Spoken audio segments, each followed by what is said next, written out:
So yesterday I went to the salon and I was talking to this young woman. She was really, really young, still living at home with her parents, probably just fresh out of high school, just young and impressionable. She begins talking about her boyfriend, so they was going through some things, how he's dishonest, and how she believes that he might have taken some of her hair while she was asleep. I said, girl, what you dating, a warlock or something? But I was joking. And she said, actually, now that you brought that up, I went to go see somebody and they told me that somebody was doing black magic on me. And I said, who told you that? Who did you go see? She said, all you need to know is that they told me somebody was doing magic on me. So my discernment told me, oh, you went to go see somebody who was dabbling in some stuff. You messing with the shadow man. And even though she was laughing, I said, girl, stay away from that. You don't know what you're doing. That stuff is dangerous. I also told her, like, what if he is doing black magic on you? What you gonna do then? She said, I'm gonna do a spell on him right back.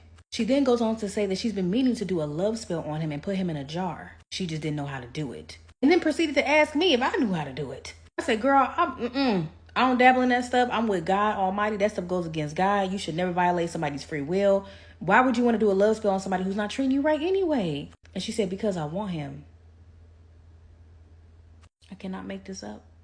She said, yeah, I need to go get me a jar, go see what I need to get for this stuff. I said, girl, don't you do that. Don't you do that. Not only is that a violation of somebody's free will and it goes against God, that is dangerous. There are women who have been unalived because they have done love spells on people. And then she tries to reason and she's like, those are because those women were doing that stuff on men who didn't want them. And I said, it doesn't matter if he wants you or not. You shouldn't do it. It's a violation of somebody's free will. Why would you want to go through such great lengths to keep somebody who doesn't want to be kept and who does not treat you right? But there was like no convincing her. She had already convinced herself like this was okay and this was something she wanted to do. And I just kept trying to warn her over and over again, don't do that. I also made it a mission to put that man on my prayer wall to say a prayer for him when I got home. And pray for her as well because she's so young and impressionable. She just thinks this is all fun and games and it's not. And these are the conversations that go down in salons, that go down in private rooms where nobody is. Witchcraft and these type of practices are so common, and women go to practitioners and then some to do these things. It's not just the women, the men be doing it too. Then these practitioners are so easily accessible now because of TikTok. They telling people how to do things on TikTok, telling people how to do things on YouTube, how to do love sales. They got blog posts and all these things are just so easily accessible. You ain't even got to go see them no more. This is why I talk about this.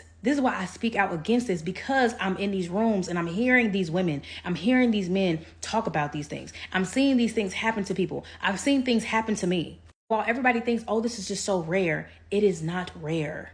So be careful, y'all. And remember, these witches and warlocks, they be what? They be watching.